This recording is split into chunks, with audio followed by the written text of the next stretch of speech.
గత నెల 23వ తారీఖు నుంచి మావునార్ జిల్లా కేంద్రంలో చోటు చేసుకున్నటువంటి అనేక పరిణామాలు, కిడ్నాప్లు, పోలీసుల కేసులు, రిమాండ్లు, మరి నిన్న సైబరాబాద్ కమిషనర్ గారు ప్రెస్ ముందు వాళ్ళు మాట్లాడినటువంటి అనేక అంశాలు మనం చూస్తూనే ఉన్నాం గత వారం రోజుల నుంచి. నిన్న సైబరాబాద్ కమిషనర్ గారు కొత్త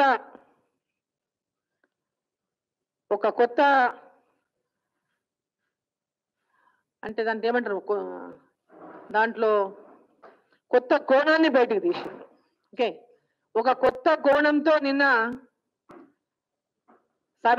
సైబరాబాద్ కమిషనరు స్టీఫెన్ గారు నిన్న ప్రెస్ మీట్ పెట్టారు. దాన్ని అంతా చూస్తుంటే వారు మాట్లాడినటువంటి ప్రెస్ మీట్ లో మాట్లాడినటువంటి ప్రతి ఒక్క ఆ కథనంలో ప్రతి లైన్ ని, ప్రతి వర్డ్ ని చూసుకుంటే ఈ కథనమంతా కూడా దీని కథ, స్క్రీన్ ప్లే, డైరెక్షన్ అన్నీ కూడా తుగ్లక్ రోడ్లో ఈ యొక్క కాన్స్పిరసీ జరిగినట్టుగా మనకు స్పష్టమైతా ఉంది. దీనికంతా ఈ కాన్స్పిరసీకి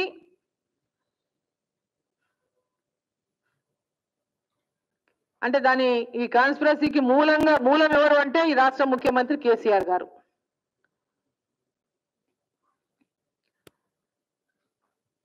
దీంట్లో మొదటి ముద్దాయిగా ఈ కాన్స్పిరసీకి కేసీఆర్ గారిని ఉంచాలి. రెండవ ముద్దాయిగా మినిస్టర్ గారిని ఉంచాలి. మరి ఈ డ్రామా అంతా ఎందుకు వచ్చింది? ఎందుకోసం ఈ డ్రామా, ఇంత పెద్ద డ్రామా నడిపిస్తున్నారు? మంత్రి శ్రీనివాస్ గౌడ్ మీద కాన్స్పిరసీ జరిగింది, హత్య ప్రయత్నం చేయడానికి కుట్ర జరిగిందని ఒక కొత్త కోణాన్ని నిన్న బయటకు తీసుకొచ్చింది.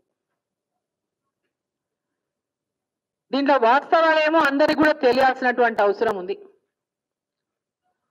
ఈ డ్రామా వెనుక స్టోరీ అన్న కూడా ప్రతి ఒక్కరికి కూడా, రాష్ట్ర ప్రజలకు కూడా తెలియాల్సినటువంటి అవసరం ఉంది. పోయిన నెల 23, పోయిన నెల అంటే ఫిబ్రవరి 23వ తేదీన నాగరాజు అనేటటువంటి వ్యక్తి ఎవరంటే రాఘవేందర్ రాజు శ్రీనివాస్ గౌడ్ మీద ఎలక్షన్ పిటిషన్ వేసినటువంటి రాఘవేందర్ రాజు తమ్ముడు, ఫిన్ బ్రదరు ఈ యొక్క నాగరాజు. శ్రీనివాస్ గౌడు ఎన్నికల సమయంలో తన అఫిడవిట్ ని ట్యాంపర్ చేశారని, 2 సార్లు తన ఎన్నికల అఫిడవిట్ ని దాన్ని అప్లోడ్ చేశాడని, ట్యాంపర్ చేసి అప్లోడ్ చేశాడని ఎలక్షన్ పిటిషన్ వేసిండు రాఘవేందర్ రాజు. 23వ తేదీ నాడు రాఘవేందర్ రాజు తమ్ముడు నాగరాజును ఆయన షాపు దగ్గర నుంచి గుర్తు తెలియని వ్యక్తులు ఆయనను తీసుకెళ్ళిండ్రు, కిడ్నాప్ చేసుకొని వెళ్ళిండ్రు. మరుసటి రోజు 24వ తేదీన యాదయ్య అనేటటువంటి, అంటే ఈ యొక్క మహబూబ్ నగర్ లో ఈ జరుగుతున్నటువంటి సంఘటనల మీద సోషల్ మీడియాలో పెడుతున్నాడు, శ్రీనివాస్ గౌడ్కు వ్యతిరేకంగా ఈ వార్తలను పెడుతున్నటువంటి నెపం మీద యాదయ్య మీద కక్ష కట్టుకున్నటువంటి శ్రీనివాస్ గౌడ్ గారు యాదయ్యను 24వ తేదీన ఎత్తుకపోయిండ్రు. ఆ తర్వాత యాదయ్యను తీసుకుపోయిన కొద్దిసేపటి తర్వాత విశ్వనాథ్ భాండేకర్ ని తీసుకుపోయిండ్రు గుర్తు తెలియనటువంటి వ్యక్తులు. విశ్వనాథ్ భాండేకర్ ఎవరు అంటే ఆ ఎలక్షన్ పిటిషన్ లో అనదర్ సిగ్నేటరీ. వాళ్ళు తీసుకుపోయిన తర్వాత 23వ తేదీ నాడు వాళ్ళ తమ్ముడిని తీసుకుపోయిందని తీసుకపోయిన కొద్దిసేపటి తర్వాత రాఘవేందర్ రాజు నాకు ఫోన్ చేసిండు. మేడం ఇట్లా మా బ్రదర్ని మా షాపు దగ్గర నుంచి ఆయన షాపు దగ్గర నుంచి తీసుకెళ్ళిండ్రు అని, నాకు ట్విన్ బ్రదర్ అవుతాడు, షాపు దగ్గర నుంచి మా తమ్ముని గుర్తులేని వాళ్ళకి తీసుకెళ్ళిండ్రు, ఒకసారి పోలీసులకు చెప్పండి మేడం, ఒకసారి పోలీసులతో మాట్లాడండి మేడం ప్లీజ్ అని ఫోన్ చేసిండు. నేను ఎమ్మడే డిఎస్పీకి కాల్ చేసిన, మహబూబ్ నగర్ డిఎస్పీ కాల్ చేసి మాట్లాడితే వారు మాకు తెలియదు ఏ విషయము, నా నోటీస్లో లేదనేటటువంటి మాట అక్కడ ఉన్నటువంటి డిఎస్పీ గారు చెప్పడం జరిగింది. ఆ తర్వాత ఎస్పీ గారికి ఫోన్ చేస్తే ఎస్పీ గారు ఫోన్ స్పందించలేదు, ఆయన ఫోన్ రిసీవ్ చేసుకోలేదు. ఆ తర్వాత నెక్స్ట్ డే విశ్వనాథ్ భాండేకర్ భార్య నాకు ఫోన్ చేసింది,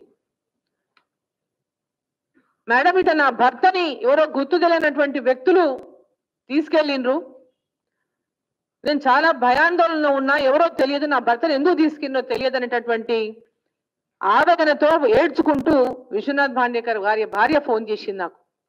అమ్మ నువ్వు ఆందోళన చెందకు, మేము కనుక్కుంటాం విషయం ఏందో అని చెప్పినాం. ఆ తర్వాత నెక్స్ట్ డే డిఎస్పీకి ఫోన్ చేసినా ఫోన్ ఎత్తలేదు, ఎస్పీకి ఫోన్ చేసినా ఫోన్ ఎత్తలేదు, లోకల్ పోలీస్ ఎవరు కూడా రెస్పాండ్ అవ్వలేదు. ఆ తర్వాత కొంత వార్తలు ఏం మీడియా ద్వారా వాళ్ళ ద్వారా వీళ్ళ ద్వారా ఎవరో ఎస్ఓటి టీం తీసుకుపోయిందట హైదరాబాద్కి అనేటటువంటి వార్తలు. మహబూబ్నగర్ ఏమైంది, వీళ్ళు పోయి పోలీసు వాళ్ళకి కంప్లైంట్ ఇచ్చారు, వాళ్ళ ఫ్యామిలీ మెంబర్స్ యాదయ్య భార్య, విశ్వనాథ్ భాండేకర్ భార్య, వీళ్ళందరూ పోలీస్ స్టేషన్కి వెళ్ళి ఫిర్యాదులు చేస్తే పోలీసు వాళ్ళు ఆ ఫిర్యాదులను కూడా తీసుకోవడానికి సుముఖంగా లేరు. వాళ్ళని పోలీస్ స్టేషన్ దగ్గర అవమానం చేసి పంపించినని వాళ్ళు మా ముందలు వచ్చి ఆవేదన వ్యక్తం చేసిండ్రు. వారి భార్యలు, యాదయ్య భార్య గాని విశ్వనాథ్ భాండేకర్ భార్య గాని, మమ్మల్ని అవమానించి పంపిన మూడు నీతోనో కొట్లాడిపోయింటాడులే, వస్తాడు పో, ఏడికి పోడు పో, ఇట్లా అవమానించి మమ్మల్ని ఇన్సల్టింగ్ గా చేసి పంపించింది మేడం అని వాళ్ళు వచ్చి మా ముందర చెప్పుకొని ఏడ్చిండ్రు. తర్వాత ఇది ఎస్ఓటి వాళ్ళు ఏదో తీసుకుపోయినట్టున్నారు అని మహబూబ్ నగర్ నుంచి కొంత సమాచారం మాకు తెలిసిన తర్వాత వాళ్ళు వీళ్ళు మేడం ఎస్ఓటి అంటున్నారు, మేడం ఎస్ఓటి అంటున్నారంటే సరే ఎస్ఓటి అంటే మరి ఎవరు తీసుకుపోతారు, ఎవరి పరిధిలో ఉంటుందని హైదరాబాద్ నుంచి హైదరాబాద్ కమిషన్లతోన నేను మాట్లాడడం జరిగింది. మాట్లాడిన కమిషన్లు 2-3 కమిషన్ మాకు సంబంధం లేదు, మాకు తెలియదు ఆ విషయం అనేటటువంటి మాటలు చెప్పారు.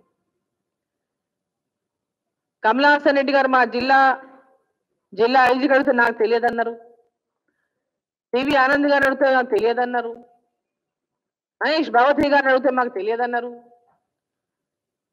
తర్వాత చివరికి సైబరాబాద్ కమిషనర్ స్టీఫెన్ రవీంద్ర గారికి ఫోన్ చేసిన 27వ తేదీ మధ్యాహ్నం అరౌండ్ 1:30 ఆ ప్రాంతంలో చేసినట్టు అనుకుంటా, టైం ఎగ్జాక్ట్ గా నాకు గుర్తులేదు.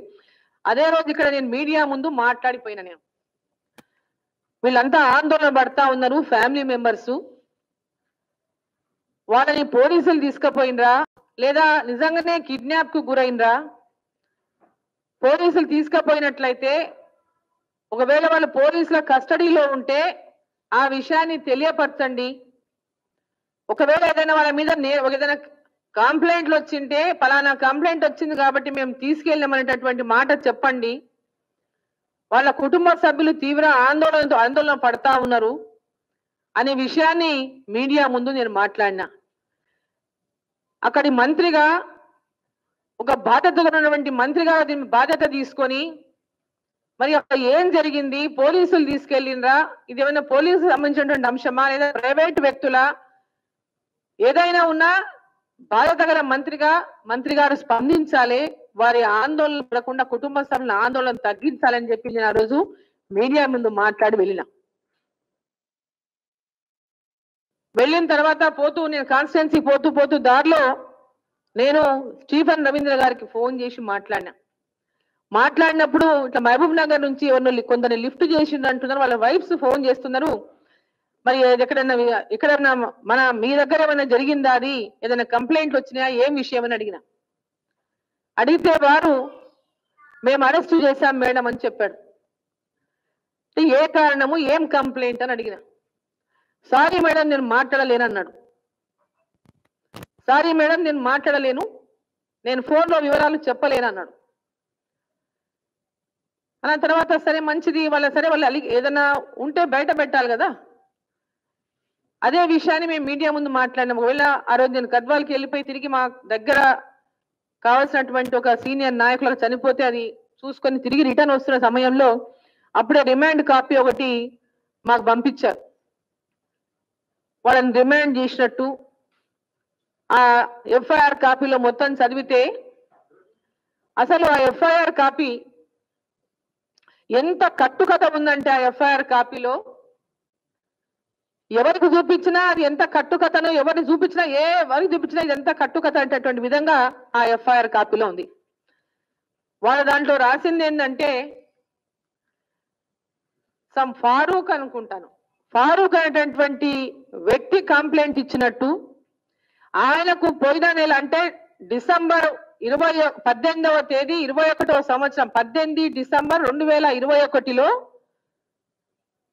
ఒక కోర్టు దగ్గర ఈ రాఘవేందర్ రాజు వీళ్ళు కలిసినట్టు, ఆయన కలిసి ఏదో వారిని వెపన్స్ అడిగినట్టు, ఒక వ్యక్తి మమ్మల్ని చాలా ఇబ్బంది పెడుతున్నాడు, ఆయన ఒక విఐపి దగ్గర ఉంటాడు, మమ్మల్ని చాలా ఇబ్బంది పెడుతున్నాడు, మమ్మల్ని హింసలు చేసి పెడుతున్నాడు, ఆయనని మేము చంపాలనుకున్నాము కాబట్టి మాకు వెపన్స్ కావాలని ఈయన అడిగినట్టు సహకారం కోరినట్టుగా, దాంట్లో వీరు భయపడిపోయినట్టు అప్పటి నుంచి ఇప్పటిదాకా దాంట్లో ఆ తర్వాత ఏమైంది ఏం జరిగింది మళ్ళీ కలిసినరా లేదా ఎక్కడ లేదో ఆ కథనంలో 25వ తేదీ నాడు వీళ్ళు భయపడి సుచిత్ర ప్రాంతంలో ఎస్విఎస్ లాడ్జ్ లో వీళ్ళు భయపడి అక్కడ తలదాచుకున్నారని, తలదాచుకున్న వాళ్ళని బయటకు వస్తే ఈ ముగ్గురు వెంబడించి మారో మారో అని వెంబడించి వాళ్ళని వెంబడించిందని చంపడానికి,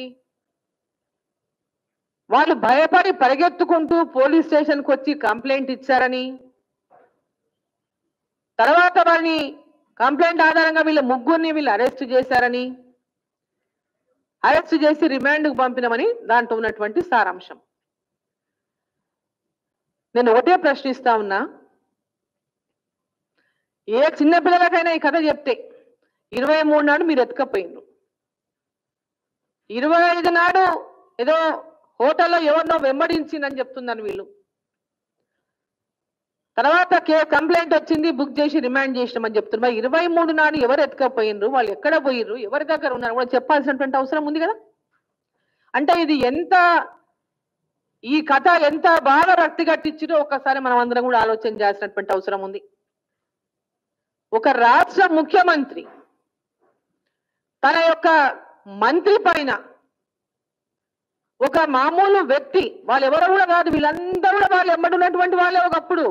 హాయ్ ఫ్రెండ్స్, మా టుడే టుమారో యూట్యూబ్ ఛానల్ చూస్తున్నందుకు చాలా థ్యాంక్స్. మరిన్ని లేటెస్ట్ వీడియోస్ కోసం వెంటనే సబ్స్క్రైబ్ చేయండి. అలాగే ఈ బెల్ ని కూడా రింగ్ చేసేయండి.